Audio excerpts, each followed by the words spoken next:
Meanwhile, Meghan Markle has been promoting her new Netflix series and, of course, promoting her jam on Instagram. Princess Catherine has made a rare personal statement showing support for people battling addiction. She shared that she wanted to end the stigma surrounding addiction. The Princess of Wales marked the start of Addiction Awareness Week in the UK, showing support for people battling addiction and called on others to do the same. Andrew, can you talk to us about what she said?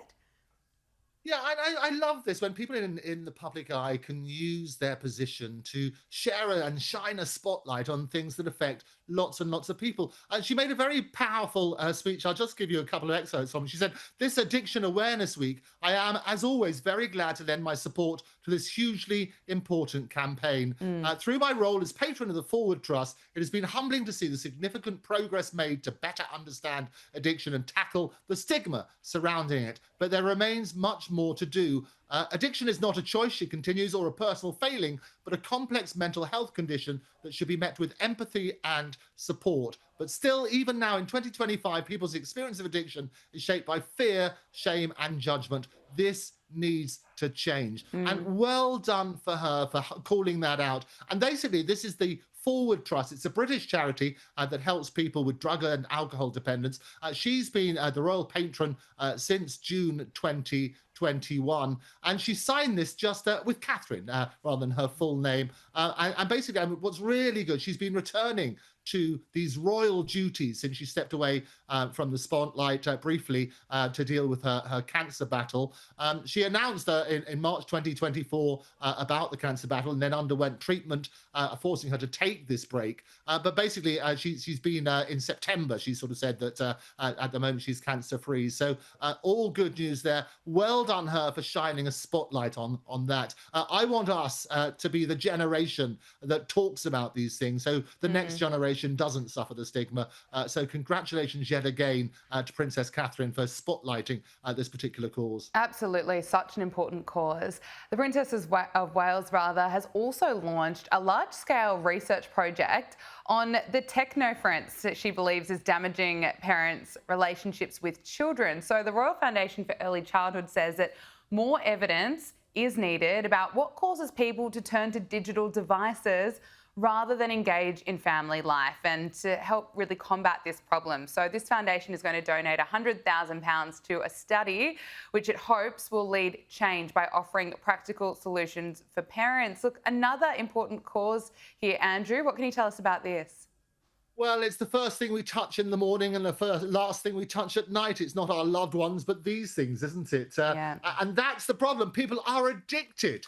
And what she's saying is that phones are sort of wrecking parent childhood bonds. And she's launched this large scale research project called this technoference, which she wants to sort of basically guard against, the interference by technology in people's lives. She says more evidence is needed about what causes people to turn to digital devices rather than engage in family life. And you see many people now in restaurants, in shops, and even sitting around the family tables are all glued to their screens Aren't rather than they? engaging in conversation. I'm sure you see that all the time. It's extraordinary how people date nowadays because they don't really know how to communicate. They don't know how to talk and so on and so forth. So she said that a whole generation, I support her on this as well, is more isolated, more lonely, and less equipped to form those warm, meaningful relationships that were the basis of a happy, healthy life. And you might remember last week, she urged business leaders to prioritize time and tenderness alongside profit and success, saying that she believed in restoring the dignity to the quiet, often invisible work of caring, of loving well.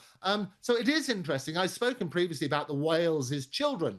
And none of them have phones. 12-year-old Prince George, apparently, William's spoken about this. It's he wants to maybe get a dumb phone, not a smartphone, but one is not connected to the internet, which he might need when he starts secondary school, because it's an ongoing conflict between them, because obviously a lot of their contemporaries have phones. But he's very, very clear that this is what they want them to, not be digitally dependent at this age.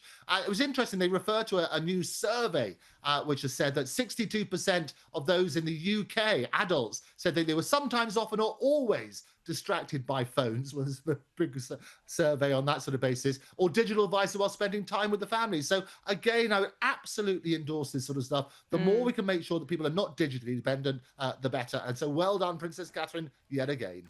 Let's turn to the fallout with Andrew, formerly known as Prince Andrew, and now a council in Northern Ireland has begun work to change the name of a street named after Andrew Mountbatten Windsor. So Prince Andrew Way is going to be renamed, but Andrew, the council warns it's not going to be straightforward.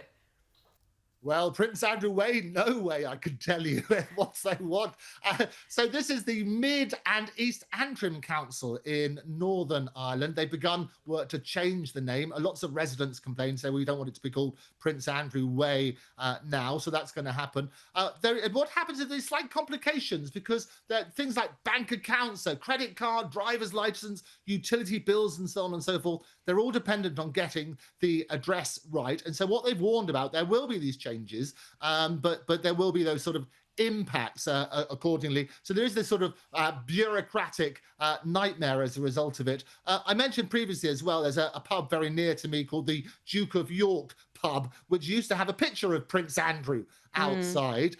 That has been swiftly removed in the last few months, and people are basically revisiting on that sort of basis. But there are a few Prince Andrew Ways around the UK, and all of those are currently revisiting what they should call it. Just finally on Fergie, Sarah Ferguson is tipped to take part in a bombshell interview. The ex-Duchess is said to have an appetite for revenge. She's reportedly not happy with King Charles's decision to evict her and her ex-husband Andrew Mountbatten Windsor from Royal Lodge, of course, amid the scandal involving their connection to convicted sex offender Jeffrey Epstein. Andrew, what can you tell us about this? Is Fergie going to sit down for a bombshell interview? Well, I think if you offered her a lot of money, she'd come and sit with us next week. That's what's going to happen, Gabriella. But no, she's certainly not happy. She's lived there for a long time. This 30-room Royal Lodge that we talked about, they're going to be hoofed out. I predict it's obviously going to be after Christmas now. There's discussions of where she may move next, and we've talked about that. But clearly, money's going to be an issue. It always has been with Fergie, and we've talked about various things. This is the problem with Epstein. She had to borrow money from him, the £15,000 to pay somebody off, and that as a result of all the sort of email leaks and so on and so forth. But she's in a terrible state at the moment, not least both mentally, which is awful, but also financially. So there is talk that a number of people are sort of swirling around her because she needs the cash. And there's every possibility that she may sign up even for Oprah again for $1 million. I don't know, that's been bandied about. She might do it for less than that.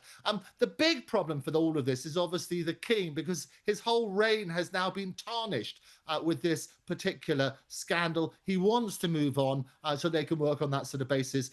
So we hope that there will be good news for him. And indeed, his brothers down visiting various places. His sister, Princess Anne, is waving the flag around the world. And William's doing lots of great things as well, together with Catherine. So that's what they want the focus to be, rather than the continued scandal with Prince, or the former Prince Andrew.